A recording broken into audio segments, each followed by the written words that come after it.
मामाच्या दरबारात गेल्यानंतर हा भंडारा लावतो. भंडारा काय लावतो? भंडारा. आता इथं सगळ्या लोकांनी भंडारा लावलेला आहे. माझं सांग नाही, कपाळाला भंडारा लावून जा. रिकाम्या कपाळाने कुणीही जायचं सांग नाही माझं. हो दगावकर, ऐ दगावच्या बायका, तुम्ही म्हणसाल मी लय मेकअप केला बाया आणि मी कसा भंडारा लावायचा. त्याचं कारण आपल्या इकडं बाळ जन्मल्यानंतर कितव्या दिवशी दिवा ठेवतात बघा. सटवी येते त्याच्याकरता. कितव्या दिवशी असतं? 5व्या दिवशी. सटवी पूजन आपण म्हणतो. 5व्या दिवशी दिवा पण आपण लावून ठेवतो, बरोबर का नाही? हा. आता बघा ती सटवी त्या 5व्या दिवशी आपल्याकडे येते आणि काय करते? आपल्या कपाळावर काय लिहिते? आपलं भविष्य लिहिते. आपण आयुष्यात काय करणार आहे ते लिहिते, बरोबर? कुठं? आपल्या कपाळावर लिहिते. मग आयुष्यात जेवढं त्या सटवीने आपल्या कपाळावर लिहिलंय ना तेवढंच आपल्याला मिळणार. त्याच्यापेक्षा जास्तही नाही आणि त्याच्यापेक्षा कमी नाही. मग कितीतरी लोक कितीतरी धडपड करतात, शेवटच्या क्षणापर्यंत लढतात, पण त्यांना ती गोष्ट भेटत नाही, कारण त्यांच्या कपाळावर ती गोष्ट लिहिलेली नसते. पण ऐका ना, ऐका, एखाद्या व्यक्तीने त्याच लिहिलेल्या कपाळावरती आपलं भविष्य ज्या कपाळावरती लिहिलं त्याच कपाळावरती एकदा का बाळूमामाचा भंडारा लावला तर ते भविष्य, ते नशीब बदलवण्याचं सामर्थ्य मामा ठेवतात. हो, तुमच्या दिनाची माऊली बाळूमामाची, दिनाची माऊली बाळूमामाची, दिनाची माऊली बाळूमामाची, दिनाची माऊली बाळूमामाची, दिनाची माऊली बाळूमामाची, दिनाची माऊली बाळूमामाची, दिनाची माऊली बाळूमामाची, दिनाची माऊली.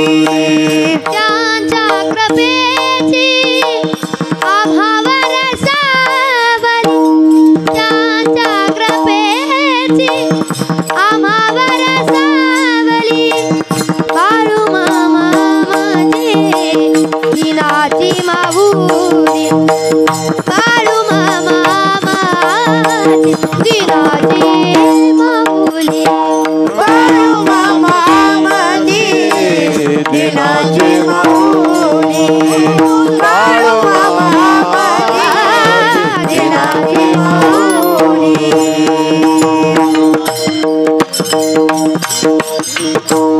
बाळूमामा आमची दिनाची माऊली.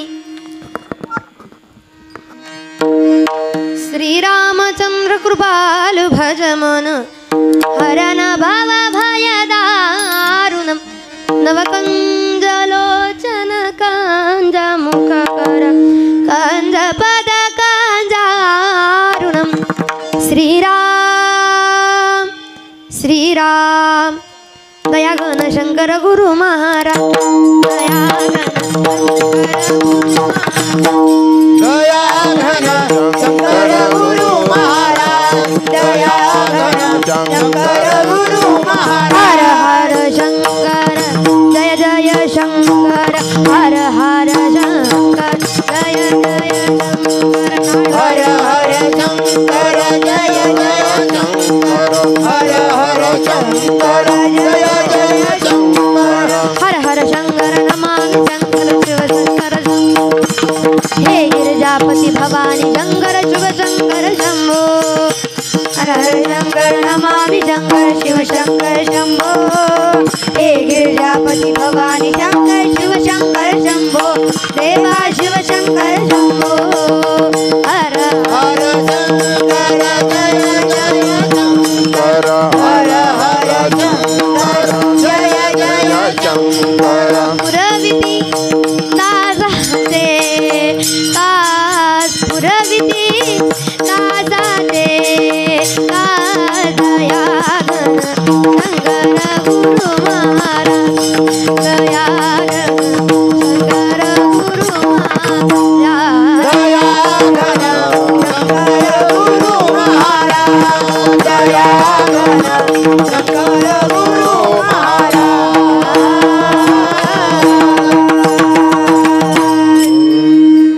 दयाघन शंकर गुरु महाराज विठ्ठल विठ्ठल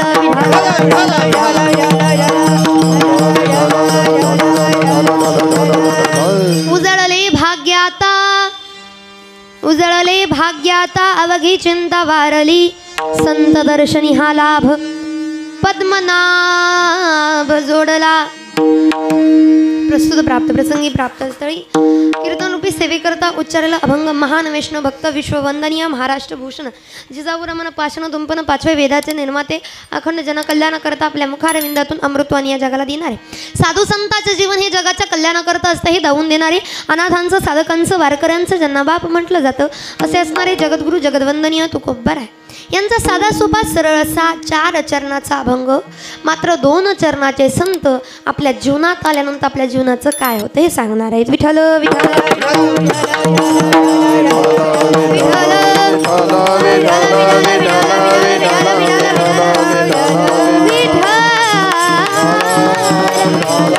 महाराज सांगतात संत जर आपल्या जीवनात आले किंवा एकदा जरी संताचं दर्शन आपल्याला झालं तर काय होतं म्हणून सांगतात भाग्याला उजाळा येतो. आपलं भाग्य जे गंजून गेले आपलं भाग्य जे गंजून गेले अज्ञानाच्या खाली त्याला उजाळा ज्ञानाच्या प्रकाशाचा उजाळा द्यायचं काम कोण करतात तर साधू संत करतात. आणि संतांचं एकदा जरी दर्शन झालं तर आपलं भाग्य उजाळेल म्हणून सांगतात. भाग्य उजाळलं की काय होईल तर आपली चिंताच नाहीशी होईल. नाहीशी म्हणण्यापेक्षा महाराजांनी सरळ सोपा आपल्या बोली भाषेतला शब्द वापरला आपली चिंता वारली. आपण म्हणतो सकुबाई वारली गंगूबाई शांताबाई तशी नाही वारली. ही तर कोण असलं तर मनात घेऊ नका. वारली म्हणजे काय आपल्याकडे वारली शब्दाचा अर्थ काय आहे आ तुमच्या इकडे माणसं बोलत नाही नसली बोलत तरी कीर्तन संपेपर्यंत मी बोलतं करणार आहे सगळ्याला. आज बोललं पाहिजे बरं. हा नो हे हा खेळ आहे एकल्याचा त्याच्यामुळं अगदी आपल्याला सगळ्याला बोलून चालून म्हणून सगळ्याला माहिती आहे वारली म्हणजे काय मेली संपली. महाराज म्हणतात चिंता पळाली म्हणत नाहीत. पळाली असती तर परत आली असती. गेली म्हणत नाही गेली तर परत आली असती. पण महाराजांनी शब्द वापरला आमची चिंताच मेली म्हणतात वारली. आम्हाला आता कसली चिंताच नाही. हा उद्याचं टायमिंग झालेलं आहे. कुणी सुद्धा आडवं जाऊ नका. दर्शन बंद झालेलं आहे. आता उद घालायचं आहे. कुणी दर्शनासाठी येऊ नका. विठ्ठल विठ्ठल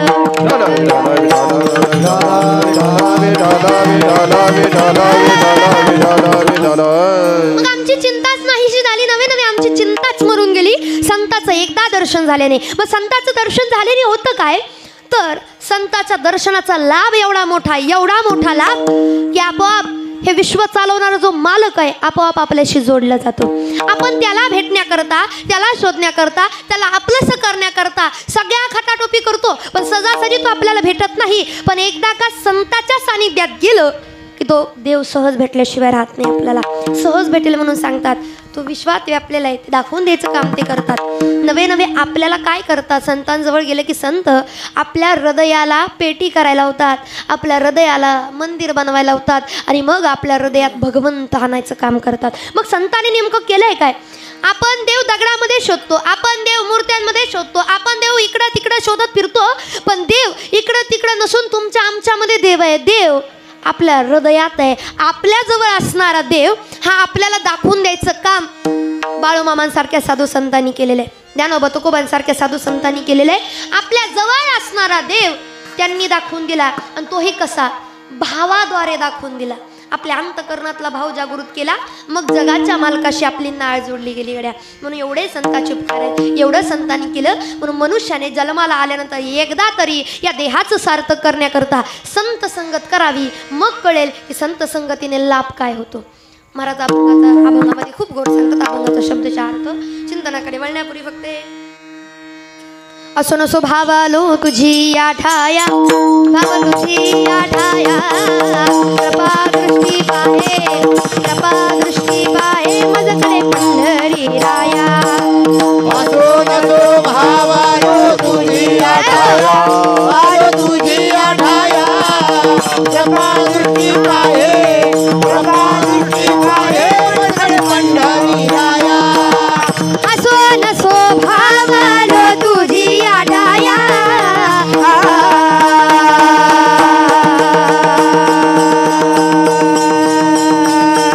कृपा दृष्टी पाहे मजगळे पंढरी राया कृपा दृष्टी पाहे मजगळे पंढरी राया असो नसो भावालो तुझी ठाया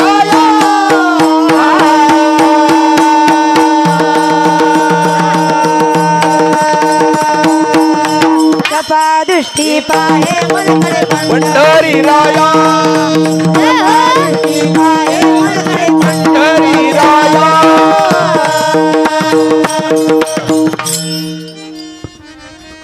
असो नसो भावालो तुझी आठाया कृपा दृष्टी पाहे मजकडे पंढरी राया विठ्ठल विठ्ठल विठाला विठाला विठाला विठाला विठाला विठाला विठाला विठाला विठाला विठाला विठाला चिंतनाकडे वळण्यापूर्वी थोडासा परिहार देणं गरजेचा. तसं सगळ्याला ज्ञात आहे, सगळ्याला माहित आहे ना माहित आहे ना. दहीगावकर, दहीगावचं ना आपल्या गावाचं नाव काय? गावाचं नाव अहो वयानुसार ऐकायला कमी येतं, जरा मोठ्याने बोला. काय गावाचं नाव? गावाचं नाव कसं मोठ्याने घेतलं तसं प्रत्येक गोष्ट बोलायची इकडे. कशा निमित्त आपण जमलोय माहित आहे ना सगळ्याला? माहित आहे का? अहो मान हलवू नका हो, मला मान हलवलेलं कळत नाही. माहित आहे ना सगळ्यांना कशा निमित्त जमलं? माहित आहे ना? तुम्ही बोलताय का? जाऊ मी. कशा निमित्त जमलोय? आज या ठिकाणी आपल्या चिकणी वस्ती दहीगाव हे आपल्या भूमीचं भाग्य आहे. कारण बाळूमामासारख्या संतांचा बग्गा आपल्या गावामध्ये आपल्या वस्तीवरती आलेले आहे. कारण अनेक जन्माचं पुण्य लागतं या मातीवरती साधू संताचे चरण कमले उमटणे. आपण खरंच भाग्यवान आहोत. कारण आज बघा चारी बाजूनी आज आपल्या दहीगाव ग्रामस्थांचं भाग्य का माहीत आहे का? डोंगरावरून आपलं कीर्तन ऐकायला कोण आहेत? शंभू महादेव आहेत. ज्यांचं कीर्तन करतोय ते कोण आहेत? पंढरीश पांडुरंग परमात्मा आहेत. ज्यांच्या दारात करतोय ते कोण आहेत? संत बाळूमामा आहेत. आणि ज्यांचं गुणगान करून करतोय ते साधू संत आहेत. एवढ्या सगळ्याचा आशीर्वाद आपल्या वस्तीला आपल्या गावाला मिळत असताना मला असं वाटतं याच्याहून मोठं दुसरं भाग्य काहीच असू शकत नाही गड्या, काहीच. खरंच हा अभंग मी का घेतला माहिती आहे का? इथं आलेल्या प्रत्येकाचं आज भाग्य उजाळलं. मामाच्या दरबारात आलेल्याचा माथा कधीच वाया जात नाही बाबा, कधीच वाया जात नाही. आणि खरंच भाग्य आहे तुमचं सगळ्याचं, आपल्या सगळ्याचं. तुमचं तर आहेच, माझ्यापेक्षा तर जास्त भाग्य तुमचंच आहे. त्याचं कारण आम्ही फक्त एकच दिवस येणार आहे, त्यातली पण 2च तास आम्ही येत आहे. पण तुम्हाला गेले 10 दिवस मामांच्या सानिध्यात राहता येतं ना, याच्यात मोठी भाग्याची गोष्ट काय? तुमच्या अनंत कुळापासून केलेलं पुण्य आज कुठंतरी फळाला आलं म्हणून गेले 10 दिवस तुम्ही मामांच्या सानिध्यात आहे. नाहीतर मामांचं दर्शन सुद्धा सहजासहजी होत नाही. लोक तळमळ करतात मामांनी एकदा दर्शन द्यावं, मामांचं दर्शन व्हावं म्हणून क्षणाक्षणाला तडफडणारी माणसं आहे.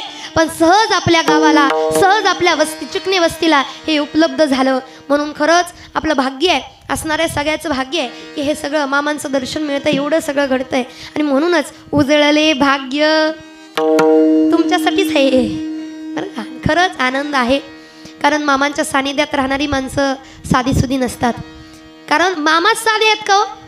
लोकांना वाटतं मामा म्हणजे साधे आहेत का? साधा अगदी पोशाख त्यांचा पाहिला, त्यांचा राहणीमान पाहिलं, सगळं साधं आहे. मामांना पाहिल्यानंतर लोक म्हणजे सामान्य मनुष्य आहे. खांद्यावरती घोंगडी टाकलेली, हातामध्ये काठी घेतलेली, धोतर घातलेलं, ते कपडे पाहिले ना असं वाटणार नाही की जगाचा मालक बाळूमामा असू शकतात. त्यांना पाहिलं की वाटणार नाही. पण ऐका, पाहण्यावर जाऊ नका. मामांनी दाखवून दिलं संत नवती जगा मान साध्या सारिके, संत नवती जगा मान साध्या सारिके, संत नवती जगा मान साध्या सारिके, संत नवती जगा मान साध्या सारिके. समुद्र नदी नो हे पैगा, समुद्र नदी नो हे पैगा, समुद्र नदी नो हे पैगा, समुद्र नदी नो हे पैगा. पाषाण म्हणून ये लिंगा, पाषाण म्हणून ये लिंगा. संत नवती जगा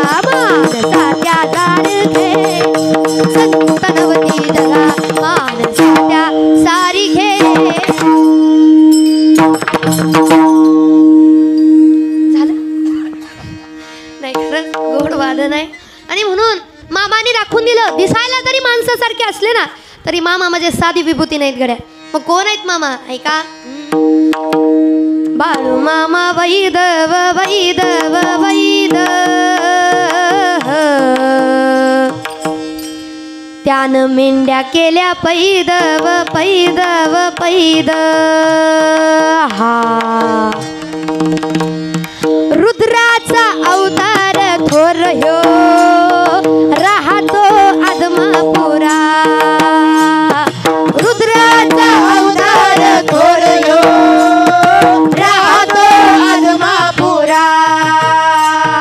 उजळूनी भंडारा ज्ञान गंगेची अमृतधारा. उजळूनी भंडारा ज्ञान गंगेची अमृतधारा. उजळूनी भंडारा ज्ञान गंगेची अमृतधारा. केसरी फेटा केसरी फेटा केसरी फेटा मस्तकी, त्याला सोन्याची किनार. दिसे रूप मनोहर नजर तेज तलवार. बाळू मामा वैदव वैदव वैद, त्यानं मेंढ्या केल्या पैदव पैदव पैद. बाळू मामा वैदव वैदव वैद, त्यानं मेंढ्या केल्या पैदव पैदव पैदव पैद. बाळू मामाच्या नावानं, बाळू मामाच्या नावानं, बाळू मामाच्या नावानं. बाळू मामा वैदव वैदव वैद, त्यानं मेंढ्या केल्या पैदव पैदव पैद.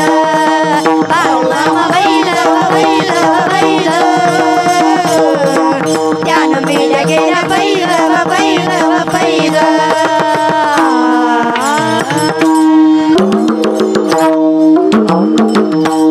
क्या बात आहे. बाळू मामाच्या नावानं आज चांग भलं म्हणायला ढिलं पडायचं. जर कुणी कमी पडलं मी नाही काय करणार, तुम्ही मामा बघून घ्या गड्या. कारण जेवढं मामाच्या सानिध्यात राहून भजन करताना तेवढं या देहाचं सार्थक आहे. हो देहाचं सोनं होईल. हो भंडाऱ्यासारखं सोनं कपाळाला लावलंय, मग मुखातनं का नाव घेऊन ये. म्हणून आज किती वेळा घेतलं तर कमी पडायचं नाही. बाळू मामाच्या नावानं, बाळू मामाच्या नावानं. मला बसलेल्याचा आवाजच आहे ना. हो बरं थांबा.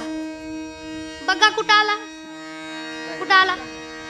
चिकनी वस्ती आला, दहीगावात आला. बरं दहीगाव घ्या. बघा कुठं आला. मामा कुठं आलं. संत कुठं आलं.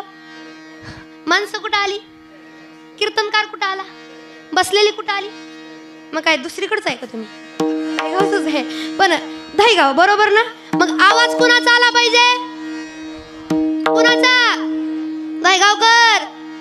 आवाज आवाज कुणाचा. कधी यायचा. जरा येऊ दे ना जोरदार. दहीगावकर जरा दणदणीत खणखणीत जरा जोरदार मामाचा जयघोष करा. सगळ्यांनी जोरदार. आपला आवाज आत्मापूर पर्यंत गेला पाहिजे. तिथपर्यंत आवाज जाईल का नाही मला माहित नाही, पण एखादच जाईल बाबा. पण आत्मापूर पर्यंत नाही, पण आपला आवाज आपल्याला मामांपर्यंत लावायचा आहे. जेणेकरून मामानी पंढरीश पांडुरंग परमात्म्याचा हात धरावा आणि पंढरीश पांडुरंग परमात्म्याला म्हणावं, देवा अरे चल माझ्यासोबत, चल चिकनी वस्तीला, चल दहीगावात. अरे काय सोळा करतात, काय नामजप. अरे गेले 10 दिवस माझ्या नाम यज्ञामध्ये अन्नदान भजन कीर्तन चालय, माझ्या नामामध्ये मग्न होत आहे. देवा चल. जगाच्या मालकाला घेऊन बाळू मामाने आपल्या कीर्तनात आलं पाहिजे. आलं पाहिजे ना. तिकडच्या मावशाला पटलं, हिकडची म्हणायची टाळ्या वाजवू का नको. बिंदास आलं, चांगलं वाटलं की वाजवा टाळ्या. पण काय झालं, उलट झालं बरं का बाबा. आमची पार्टी तुम्ही तिकडं बसवली, तुम्ही इकडं बसवलं असतं मग तुम्हाला दणका कळला असता.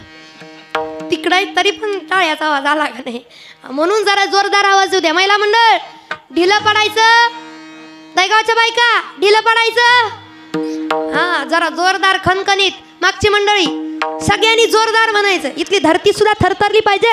मामाला कीर्तनात आणायचं ना, मामाला कीर्तनात आणायचं का नाही, आणायचं ना. जरा जोरदार हो तरी जोरदार म्हणा की. मामाला कीर्तनात आणायचं का आता मग जोरदार, एवढ्याच जोरदार आणि एवढ्या खणखणीत दणदणीत. बाळू मामाच्या नावानं म्हणला. वयानुसार ऐकायलाच कमी यायला लागले. काय एवढं म्हणला तरी ये ना, जरा म्हणा ना कीर्तन झालं आहे ना.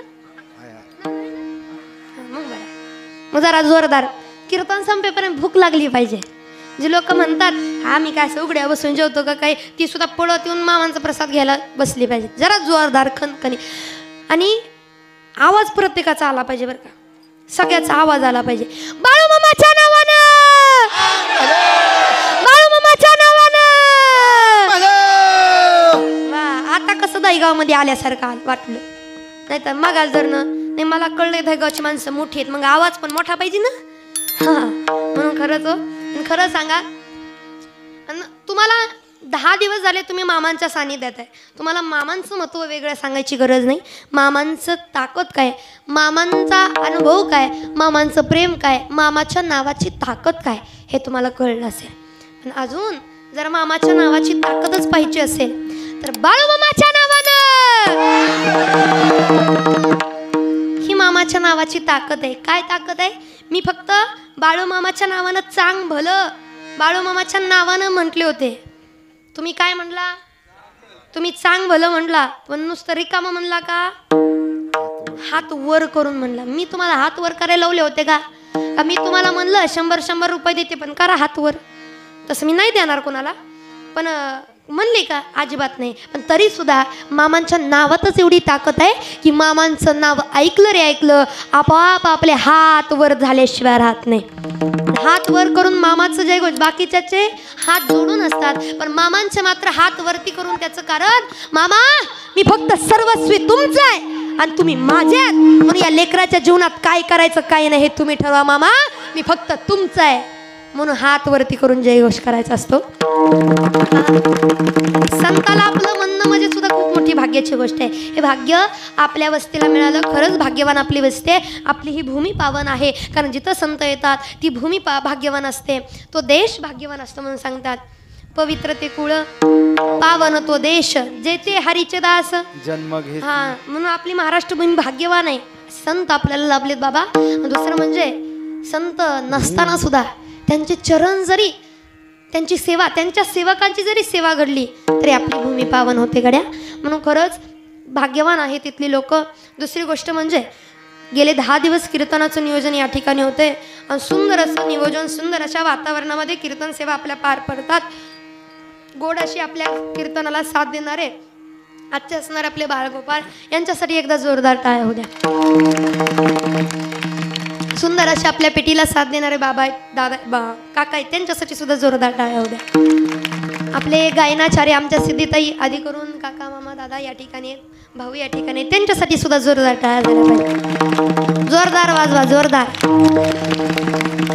आणि आजची ज्यांची अन्नदानाची सेवा आहे, आता एवढ्या लोकांना अन्नदान करणं सोपी गोष्ट नाही, पण देवाच्या भक्तांना, देवाच्या माणसाला मामांच्या सेवे करायला अन्नदान देणं सुद्धा भाग्याची गोष्ट आहे बाबा.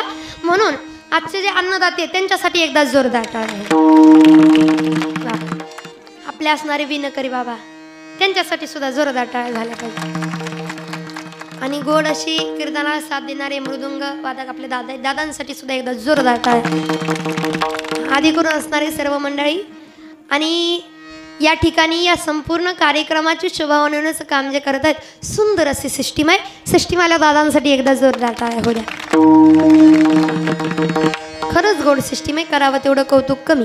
आधी करून असणारे सर्व मंडळी आणि ज्यांच्यामुळे तुम्हा सर्वांच्या दर्शनाचा योग आला ते आमचे असणारे विलास नाना म्हणजेच आजोबा, दुसरं म्हणजे मामा,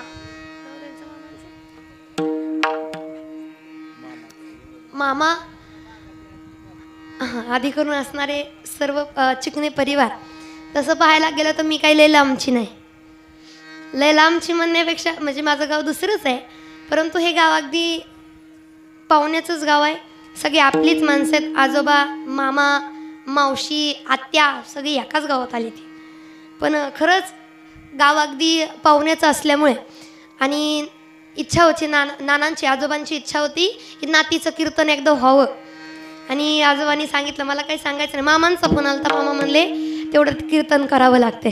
आणि म्हणून चिकणे परिवाराच्या विनंतीला मान देऊन या ठिकाणी येण्याचा योग आला. म्हणून असणारे संपूर्ण चिकणे परिवार ज्यांच्यामुळे तुम्हा सर्वांच्या दर्शनाचा योग आला त्यांचे अगदी मनापासून आभार.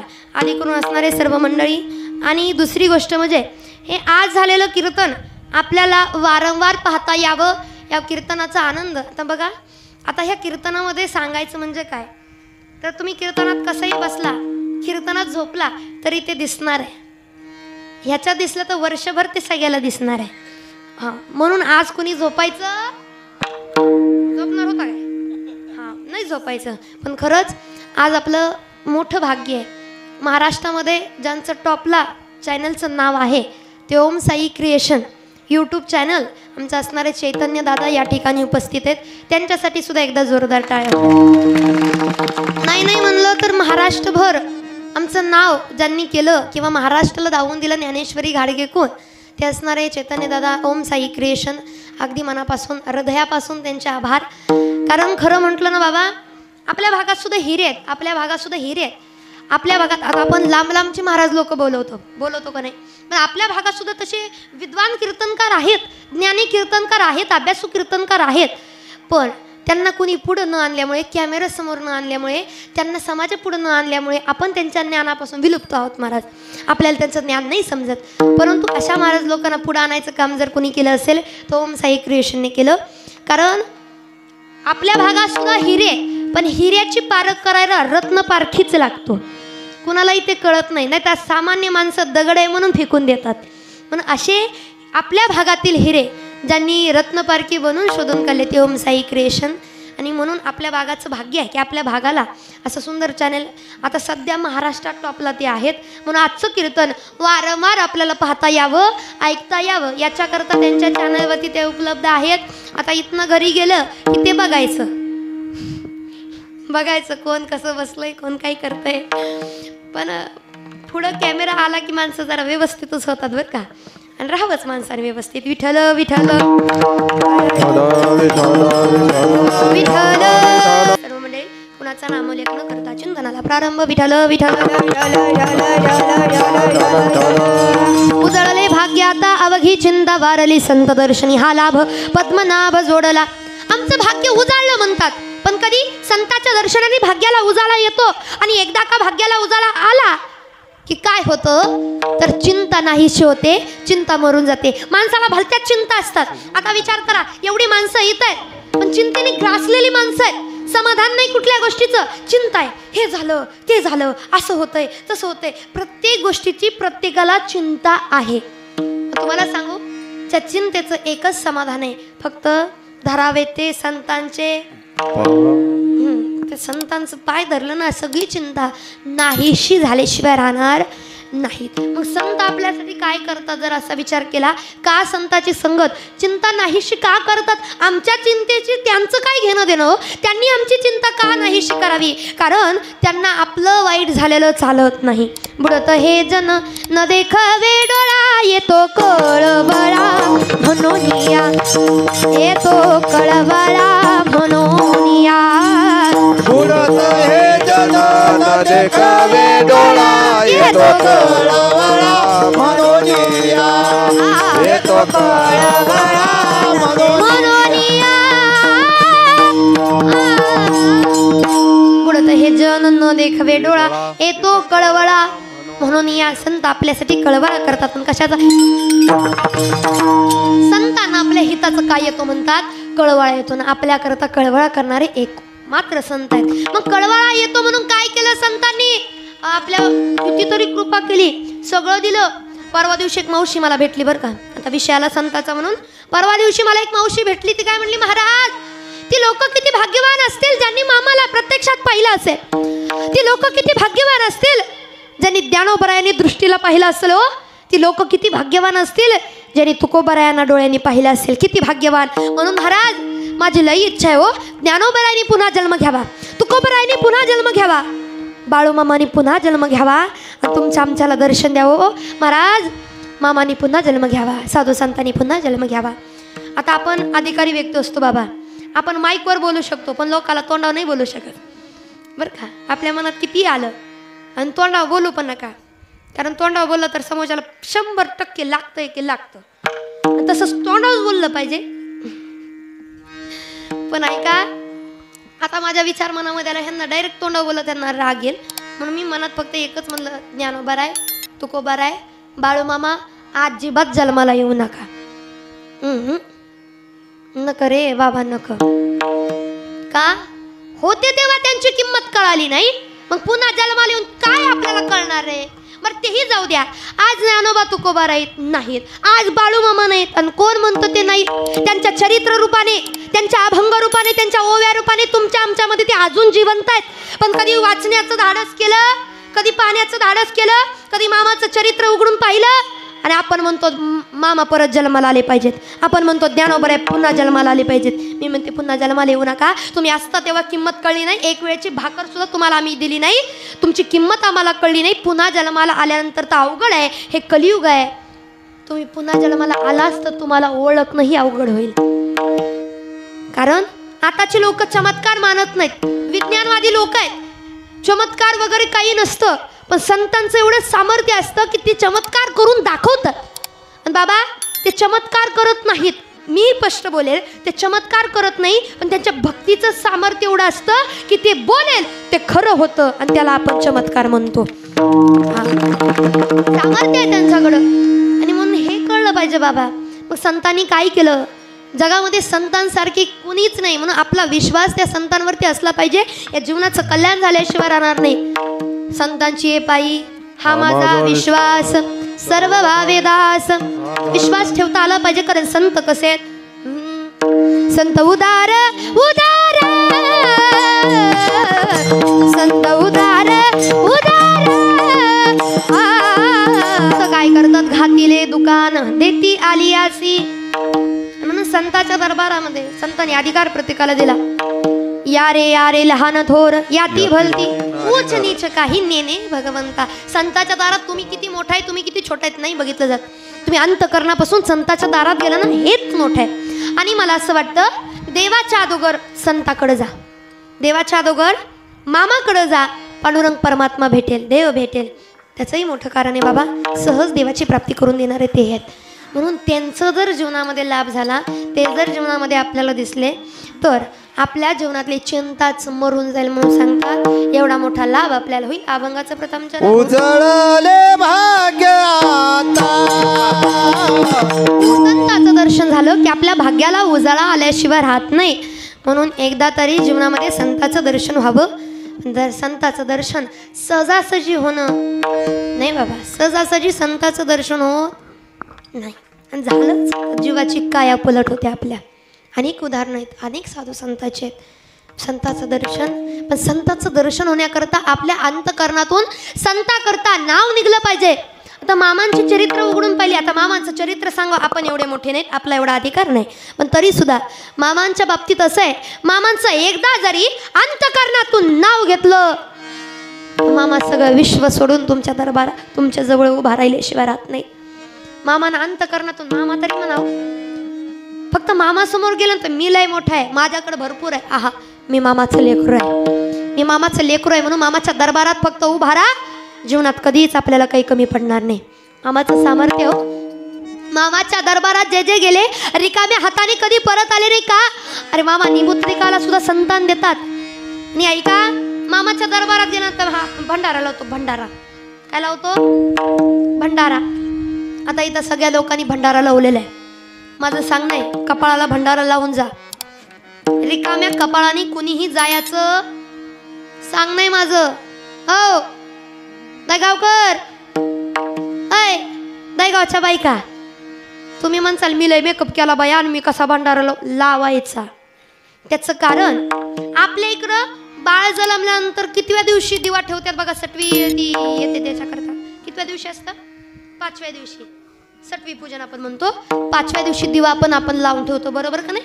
हा आता बघा ती सटवी त्या 5व्या दिवशी आपल्याकडे येते आणि काय करते, आपल्या कपाळावर काय लिहिते, आपलं भविष्य लिहिते. आपण आयुष्यात काय करणार आहे ते लिहिते बरोबर. कुठं, आपल्या कपाळावर लिहिते.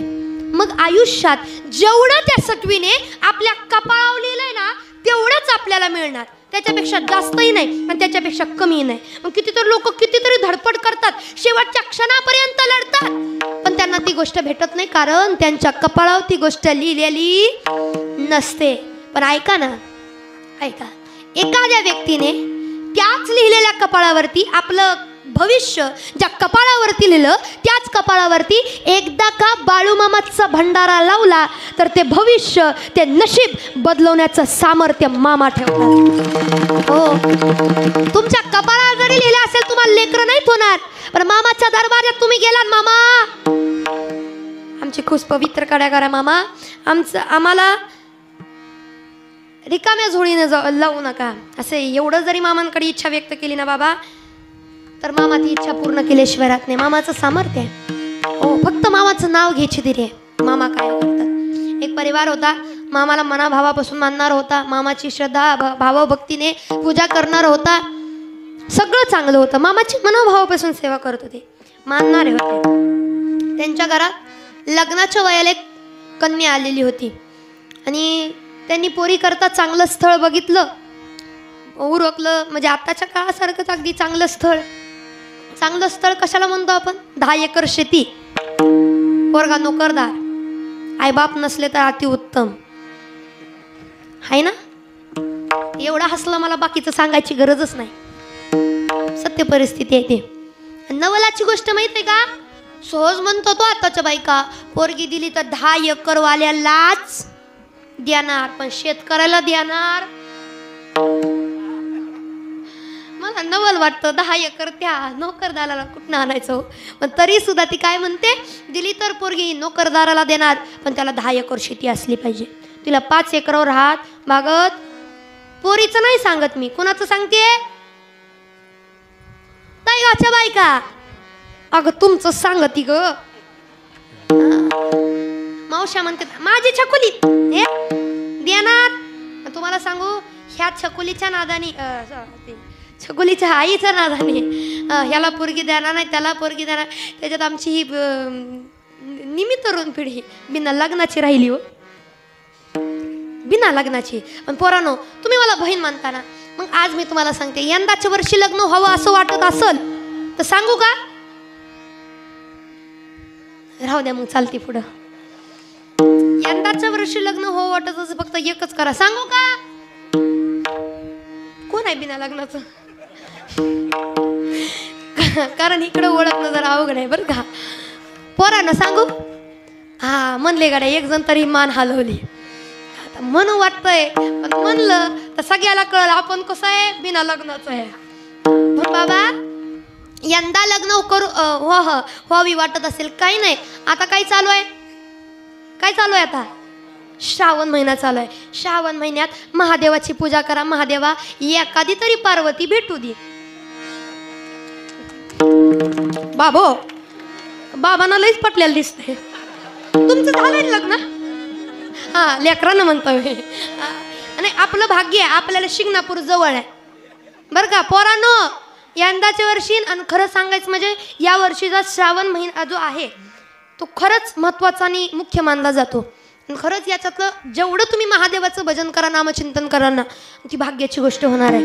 आणि तुम्हाला श्रावण महिन्यात महादेवाचा अवतार असणारे बाळूमामाचं नाम जप घडतंय, किती मोठं भाग्य हो आपलं. आणि तेही बाळूमामा रूपी जे महादेव आहेत, अशा आपल्या बाळूमामाचं भजन आपल्याला महादेवाच्या सानिध्यात करता येते. आणि म्हणून खरंच मला तुमचं गाव का आवडतं माहिती आहे का, का आवडतं. माझं काही तुमच्या गावाला येणं जाणं नाही, पण मी लहानपणी जेव्हा आलते ना, याच अंगणात मी उभा होते, याच रानात मी उभा होते, याच शेतात मी उभा होते. आणि इथून मी वरताकडे नजर टाकल्यानंतर लाईट चमचम करते बघा. कुठली, शिंगणापूरची महादेवाची. मला का आवडतं माहिती आहे गाव, इथून जरी पाहिलं तर महादेव तिथून आशीर्वाद देताना आपल्याला दिसतात. खरंच भाग्यवान. मला आवडतं, कारण सहज जरी पाहिलं तर तिथं ते लेकरं तुम्ही काळजी करू नका, मी आहे म्हणून खरंच भाग्य आहे. म्हणून पोरांनो ऐकलं ना, हा करा तेवढं. आणि दुसरी गोष्ट, यंदा लग्न व्हावं वाटत असली तर आपल्या मामाला गोड बोलून राहा, 100% लग्न होणार. पोरं म्हणताली मामाच बिना लग्नाचं आहे, त्याला गोड बोलून कुठनं राहावं. नाही तुम्ही म्हणसाल विषयांतर करताय, पण सध्याची चालू परिस्थिती अशी आहे की सगळं भेटतंय. महाराज सुद्धा कमी पैशात भेटू शकतो, डॉक्टर सुद्धा सगळं भेटू शकतं, पण पोरगी भेटू शकत कुशल नाही म्हणता. ते पण खरं आहे बाबा, लय अवघड आहे. पण ऐका, आता त्यांनी पण चांगलं स्थळ बघितलं, पोरी करता हे बघितलं ते बघितलं. आणि आजकाल परिस्थिती अशी झाली आहे, सगळ्याला पोरी देतात पण शेतकऱ्याला पोरी देत नाही.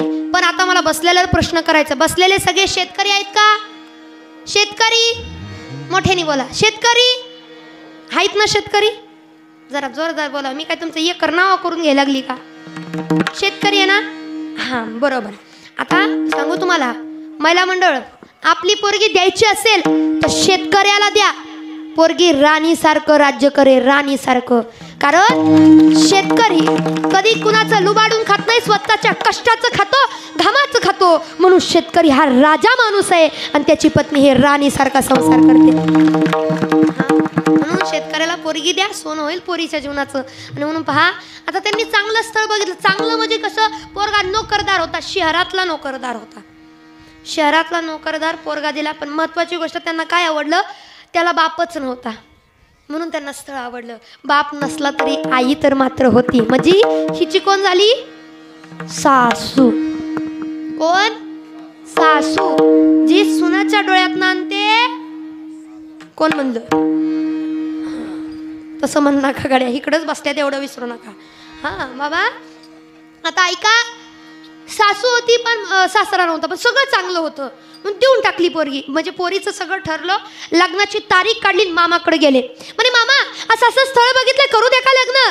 असं तसं चांगलं आहे का? करू दे का मामा, तुमची इच्छा काय आहे, काय करावं?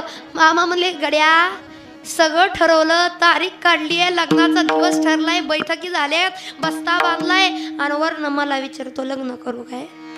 नाही मी नाही म्हणले नाही, तू लग्नच मोडणार आहे का? कशाला पोरीचं वाटोळ करतो, लावू लग्न म्हणे. आता एवढं झालेच तर कशाला विचारायला? पोरीचं लग्न धूमधडाक्यात केलं. तर बापाची इच्छाच असते तेवढी. पोरीचं लग्न धूमधडाक्यात केलं, लग्न मस्तपैकी झालं बाबा. नाही का, लग्न धूमधडाक्यात झाल्यानंतर पोरगी नांदायला गेली. पण नांदायला गेल्यानंतर एक महिन्यानंतर तिचा नवरा तिला म्हटलं, होय ग मी शहरात जातो. ती म्हणजे मलाही घेऊन चला. ती म्हटलं नाही नाही, तसं कसं, तुला नेता नाही येणार, माझ्या एकट्यापुरती राहायची खोली, तुला नेलं तर अजून अवघड व्हायचं. पण तू थांब इथं, मी 6 महिने तिथं थांबतो आणि व्यवस्था खोलीची झाली की तुला नेला परत येतो. बरं म्हणे ठीक आहे. निघून गेला पोरगा. आणि किती सांगू तुम्हाला, नवलाईचे 9 दिवस असतात बाबा, नवलाईचे 9 दिवस असतात. सासूच्या मनात जरा खुन्नस होती. का खुन्नस होती? कारण तिला करायची होती भावाची आणि ह्यानी केली मनाची. म्हणून हिला पटलं. ती म्हणे दाखवती हिंगा आता हिला. आता पोरगा पण नाही. आणि बाबा पोरगा तर निघून गेला आणि आता मात्र एक तिथी आहे. आणि पोरगी सुद्धा एवढी चांगली होती बाबा, सुगरण होती, सुगरण. आणि पोरगी लक्ष्मीचं रूप होती, सगळी कामं करायची, सांगायच्या आत सगळी कामं ती करायची. पण झालं असं, म्हणलं ना, नवलाईचे 9 दिवस असतात. सासूला पटत नव्हतं. सासू बारीक सारीक गोष्टीवरनं चुका काढायची, कवळायची. पैगा सुनबाई, अगं भाजी कशी चिरतात माहित नाही का? भाकरी कशी करतात माहित नाही का? सुनबाई, अगं हे कसं करावं? कपडे नीट धुता येत नाही, भांडी नीट घासता येत नाही. तुझ्या आईने तुला काही शिकवलं का? सगळ्या सासूचा फेवरेट डायलॉग. शिकवलं का? नाही. अगं कळतं का नाही, हे असं करावं तसं करावं.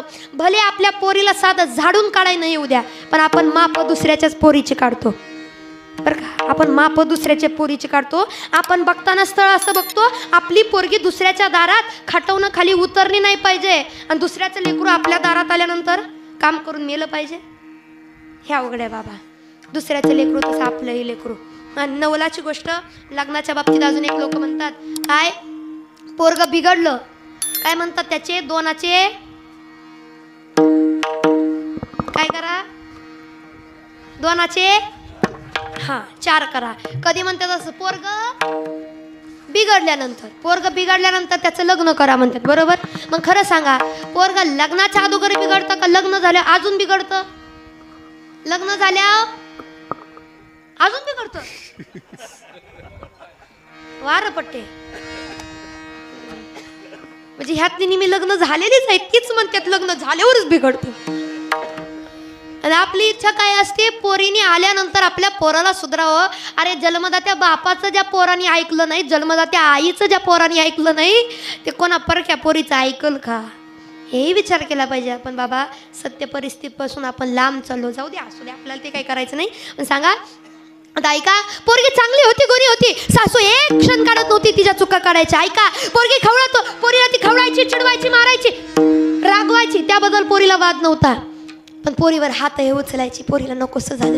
मी सगळं चांगलं करते म्हणे, आजपर्यंत काही वाईट केलं नाही, काही चुकीचं केलं नाही, सासूनी काही मागायच्या आत तिला नेऊन देते, पण तरी ती माझी चूक करत असेल तर काय अर्थ आहे म्हणे, काय आपल्याला अर्थ आहे? एकदा तर शेजारच्या 4 बायका आले तर 4 बायका सासूने तिच्यावरती हात उचलला गड्या. वाईट वाटलं तिला, वाईट वाटलं. दररोजचं खवळणं, दररोजचं चिडवणं, दररोजचं मारणं तिला नकोसं झालं. आणि मनामध्ये विचार केला, बास म्हणे, बास, आता हा शेवटचा क्षण, शेवटची वेळ, बास. आता शेवटचा एकच निर्णय घ्यायचा की आता जीवन संपवायचं. असलं जीवन जगण्यापेक्षा, सतत भीतीमध्ये जगण्यापेक्षा, यांचा मार खाऊन जगण्यापेक्षा, शिव्या खाऊन जगण्यापेक्षा मेल्याला बरं आहे. पोरीने विचार केला, पण पोरगी सात्विक होती बाबा. पोरीने विचार केला, आपण इकडच्या इकडं मेलो तर आपल्या बापानी कर्ज काढून आपलं लग्न केलंय, आपली माय आपण सुखात आहे म्हणून माय आनंदात आहे. आणि ह्यांना जर कळलं आपण इकडं जीव दिला त्यांचं काळीच तुटून जाईल, म्हणून एकदा त्यांची भेट घेऊन यावी. सण पण आलेले आहेत, श्रावण महिना चालू आहे, ऑगस्ट महिना चालू आहे, सण आहेत, रक्षाबंधन आहे, नागपंचमी आहे, म्हणून गेलं पाहिजे गड्या. नागपंचमी आता जवळ कुठला आला आपल्याला, मग ती नागपंचमीला सणाला गेली, जवळ आलंय ते. आणि नागपंचमीचा सण बाबा सांगू तुम्हाला, आता जवळ आले म्हणून सांगते. नागपंचमीच्या सणाचं सांगायचं म्हणजे श्रावण महिना चालू आहे, आणि श्रावण महिन्यात आपण सगळ्या काही, श्रावण महिना म्हणजे अर्थातच आपण महादेवाचा महिना आपण मानतो आणि महादेवाची उपासना करतो, महादेवाचे जपतप करतो, बरोबर? महादेवांना आवडणाऱ्या प्रत्येक गोष्टी आपण करतो, बरोबर? मग या श्रावण महिन्यात अनेक सण उत्सव येतात, अनेक आनंदाच्या गोष्टी या ठिकाणी येतात. पण दुसरे म्हणजे महादेवांना आवडणाऱ्या प्रत्येक गोष्टी आपण करतो. आणि त्यातलीच सगळ्याला माहीत असेल, नागपंचमी का साजरी करावी? नागपंचमीला नागाचंच पूजन का करावं? जो नाग घरात निघाला की आपण काठीने त्याला चेचू चेचू मारतो, तोच नाग, त्याच नागाची पूजा का करावी? त्याचं कारण श्रावण महिन्यात पूजा का करावी? आता बघा, महादेवाने गळ्यामध्ये कोणाला धारण केलंय? नागाला, बरोबर? म्हणून त्यांना नाग अतिशय प्रिय आहे आणि त्याच नागाचं पूजन व्हावं. आणि त्या नागाचं पूजन झाल्यानंतर आपण सर्पदोषापासून मुक्त व्हावं, किंवा सापाचं जे भीती आपल्या मनामध्ये ती निघून जावी, याच्याकरता नागपूजन आहे. आपल्याकडे नागपंचमी आहे आणि आपण खरंच भाग्यवान आहोत.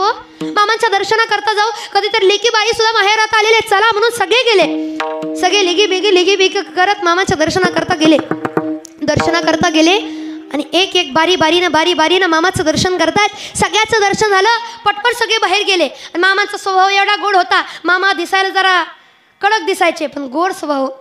अजून सुद्धा तुम्ही त्यांच्या मूर्तीकडे बघा, तुम्हाला उदासांतकरण वाटलं ना, दुःख जीवनात झालं बाबा, लोकांकडनं आपल्याला त्रास झाला ना, कधी स्वतःला त्रास नाही करून घेतला. लोकांकडनं त्रास झाला की फक्त साधू संतांच्या चेहऱ्याकडे बघायचं, फक्त साधू संतांच्या चेहऱ्याकडे बघायचं आणि आठवायचं की आपल्या साधू संतांनी तर आपल्यापेक्षा जास्त सोसलंय, पण तरीसुद्धा सारखं हसतात आपले मामा, सारखं हसतात ज्ञानोबा राय, सारखं हसतात भगवंत.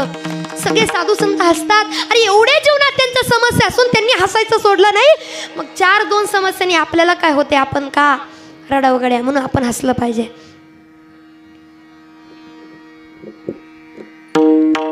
आपण हसायला आपण शिकलं पाहिजे. हे मामांकडून शिकतं. मामांचा गोड स्वभाव. मामांच्या दरबारामध्ये गेले बाबा, पण जसं पोरगी गेली, मामा सगळ्याला गोड प्रेमाने विचारत होते, काय चाललंय, बरं आहे का, ठीक आहे का, समज कसं चाललंय, व्यवस्थित आहे का, सगळ्याला विचारपूस करत होते. पोरीपाशी जशी वेळ आली, पोरगी जशी मामांच्या चरणावर नतमस्तक होते आणि मामांच्या चरणावरती तिचा माथा जसा टेकला तसं मामाने विचारावं, तायडे बरं आहे का तायडे, ठीक आहे का तायडे, खुशाल आहे का तायडे? मामाने तायडे म्हणून तिच्या पाठीवरती थाप टाकावी, पोरगी डसा डसा रडावी, मामांच्या चरणावर घट्ट मिठी मारावी. मामा कसं सांगू तुम्हाला मी चांगली आहे म्हणून. मामा कसं सांगू या दुनियेमध्ये, या दुःखी दुनियेमध्ये आपल्याला त्रास देणाऱ्या माणसामध्ये मी चांगले, माझं बरं चाललंय. मामा तुम्हाला लेकीकडे बघून वाटतंय का माझं चांगलं चाललंय? पोरगी रडायला लागली. मामाच्या चरणाला मिठी मारून मामाने पोरीच्या डोक्यावर हात फिरून मामाने उठवलं पोरीला. तायडे काय झालं? जगाचा मालक बाळू मामा असताना अगं माझ्या भक्ताला, माझ्या लेकरांना काळजी करायची गरज नाही. झालं काय? अगं बघ तरी माझ्याकडं. मामांकर पोरीने वर तोंड करून पाहिलं. म्हणे मामा काय सांगा तुला, एकदाच सांग. तुम्हाला काय सांग मामा, एकदाच सांग म्हणे. तुम्हाला माहित नाही मामा? माहित आहे सासू अशी करते. सासूचं सगळं सांगितल्यानंतर मामा म्हणले तायडे अगं जगाचा मालक बाळू मामा तुझ्या पाठीशी असताना काळजी करायची काय गरज आहे? पोरीला राग आला, ऐका, पोरीला राग आला, तडकन उठून बसली. जगाचं मालक आणि बाळू मामा मग इतक्या दिवस माझ्यावर अन्याय होताना कुठं होता तुम्ही? मला एवढा समाज त्रास देत होता तेव्हा कुठं होता तुम्ही? माझ्या शरीराची लाही होत होती, मी तडपडत होते, जगण्याकरता प्रत्येक क्षण मरत होते, तेव्हा कुठं होता मामा तुम्ही? आणि तुम्ही म्हणता तुम्ही भक्ताच्या पाठीमागे असता, हो कुठं होता मामा? मामाने मामाने म्हणत तायडे जेव्हा जेव्हा संकट आली तू सांग मला, तू कितीदा माझं नाव घेतलं, तू कितीदा म्हणली मामा तुम्ही या, मी आलोही असतो, तुझी संकट दूर केली असती, पण कितीदा तू म्हणली मामा तुम्ही असताना मला काळजी करायची काय गरज आहे? माझ्या चरणावर कधी तुझा भार घातला? माझ्यावर कधी विश्वास ठेवला? अगं मग कसं तू बाकीच्याची नावं घेत बसली, आत्या मामा काका. अगं आई द्रौपदीवर जेव्हा संकट आलं तर सगळ्याच्या हातापाया पडली, कुणी पुढं आलं नाही, पण जेव्हा माझं नाव घेतलं, जेव्हा देवाचं नाव घेतलं तेव्हा मी धावून गेलो, पळून गेलो. आणि ऐक ना मी गेलो मदतीला, माझं नाव तरी घे. आणि ऐक तायडे तू म्हणते ना मी तुझ्या मदतीला येतो का नाही, इथून पुढं तुझ्यावर जर संकट आलं तर फक्त या बाळू धनगराचं नाव घेऊन बघ. बाळू धनगर तुझ्या समोर तिथं उपस्थित राहिल्याशिवाय राहणार नाही, शब्द देतो तुला. ऐक तायडे त्या क्षणी तुझी समस्या जर निवारण नाही केली, दुःख जर दूर नाही केलं तर बाळू धनगर नाव बदलून टाकेल म्हणे. हे जगाच्या मालकाने म्हणावं, हे बाळू मामाने म्हणावं. एवढं सामर्थ्य. पोरगी हसली, पोरगी बऱ्याच दिवसांनी हसली, आनंदी झाली. आणि पोरगी माघारी फिरून कुठं गेली बाबा? पोरगी परत सासरी गेली. सासरी गेल्यानंतर नवलाईचे 9 दिवस. आता आली म्हणल्यानंतर 4-5 दिवस काही बोलाय नको म्हणून गप्प बसली सासू. सासू म्हणली हिला दाखवलंच पाहिजे म्हणे, लईच येडवणी करते, लईच येडवणी नाही का सासू. आता ती काही नाही, नित्य नियमाप्रमाणे भाकरी थापत होती. भाकरी बाबा भाकरी थापते ती.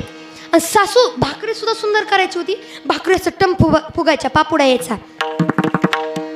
अगोदरच्या बायकाच्या भाकरी फुगायच्याच तशा.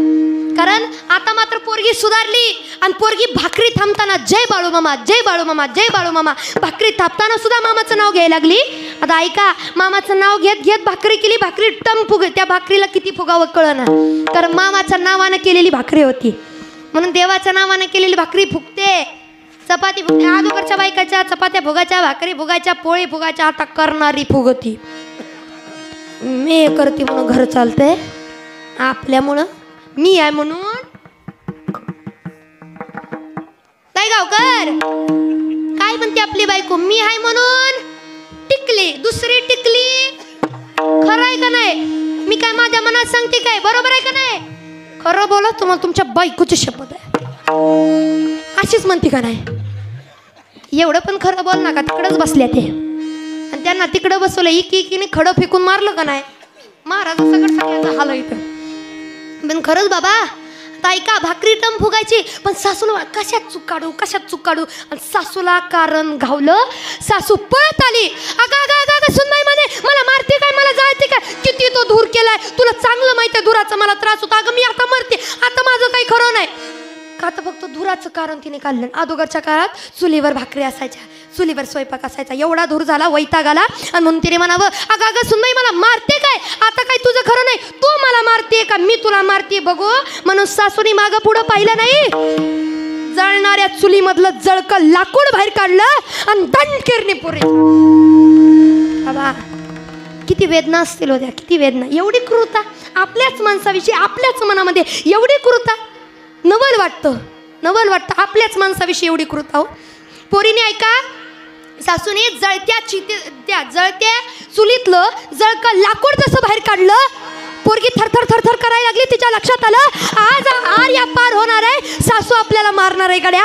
आणि सासूने हा दणका जर हे लाकूड जर आपल्या अंगावर फोडलं ना, आपण जिवंत नाही राहणार, आपल्याला नाही सोसणार. पण पोरीच्या लक्षात आलं आपल्या मामाने आपल्याला सांगितलंय, ज्या क्षणी संकट येईल असं वाटत असेल त्या क्षणी फक्त या बाळू धनकराचं नाव घे, या बाळू मामाचं नाव घे. आपल्या बाळू मामानी म्हणलंय आपल्याला घाबरायची गरज नाही. आणि जसं सासूनी चुलीतलं लाकूड बाहेर काढलं आणि असं नुसतं मारण्याकरता हात वर घेतला, पोरीने मोठ्याने म्हणावं बाळू मामा.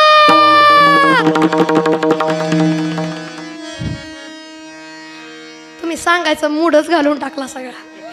अशी पोरगी हाक मारते हो, दुखी अंत करणार. मी सांगायला लागली तुम्ही म्हणजे हा तुमची पण सासू तुम्हाला मारती का? नाही पण बायका, पोरीने जसा वर हात केला, मामा आता मी मरते, मामा आता माझं काही खरं नाही, मामा सासू मला मारून टाकते, मामा कुठं आहे तुम्ही, लेकरा करता धावून या मामा, मामा म्हणून अंतकरणाने पोरीने हाक मारावी. ऐका, पुढच्या क्षणातच सासूने तिला माराय गेलेला हात, सासूचा हातच खाली ये ना, वरच हातच खाली ये ना, हातातलं जळकं लाकूड खाली पडलं आणि तिच्या अंगामध्ये हजारो विंचू चावलेल्याच्या वेदना व्हायला लागल्या. एक विंचू चावलं तर जीवाची लाई होते, 1000 विंचू चावलेल्याच्या वेदना सासूला व्हायला लागल्या. तडफडायला लागली, ती खाली पडली ना. आता तिला वाटलं मी मरते गड्या, मी संपते गड्या, मी गेले. पंगा आपण चुकीच्या माणसाशी घेतलेला आहे. मामाच्या भक्ताची ताकद तिला कळली. ती म्हणायला लागली सुनबाई माफ कर, सुनबाई माफ कर, परत असं करणार नाही. सुनबाईला दया आली. तिने म्हणा मामा लेकी करता धावून आला, हेच खूप मोठं आहे. कशी जरी असली तर माझी सासू आहे, सोडा तिला, सोडा. सासूला सोडलं, व्याधीमुक्त केलं. हो, ज्या वेदना होत होत्या त्या कमी केल्या. एका क्षणात सगळ्या वेदना तिच्या कमी झाल्या सासूच्या. ऐका, सासू जागेवर अशी शांत झाली. आणि ऐका, शांत झाल्यानंतर सासूला कळलं की मामाच्या भक्ताच्या नादी लागणं म्हणजे स्वतः मरणाला जवळ बोलवणं आहे. हां, कारण मामाचे भक्त हे मामाचे भक्त नसून साक्षात त्या ईश्वरी रूपाचे भक्त आहेत. म्हणून नादी नाही लागून गडे जमत आपल्याला. हे कळलं आणि कळल्यानंतर माफी मागितली. एवढं सामर्थ्य आहे. फक्त पोरीने हाक मारली तर मामाने यावं लागलं. मग तुमच्या आमच्यासाठी मामा काय येणार नाहीत, म्हणून तुमच्या आमच्यासाठी येतील, पण तसं नाव घेता आलं पाहिजे. हो, चांग भलं र देवा, चांग भलं र बाळू मामाच्या नावानं, चांग भलं र, चांग भलं र देवा, चांग भलं र बाळू मामाच्या नावानं, चांग भलं र, चांग भलं र देवा, चांग भलं र बाळू मामाच्या नावानं, चांग भलं र, चांग भलं र देवा, चांग भलं र बाळू मामाच्या नावानं, चांग भलं र. हे नाव तुझं मोठं देवा, कीर्ती तुझी भारी, डंका तुझा ऐकोणी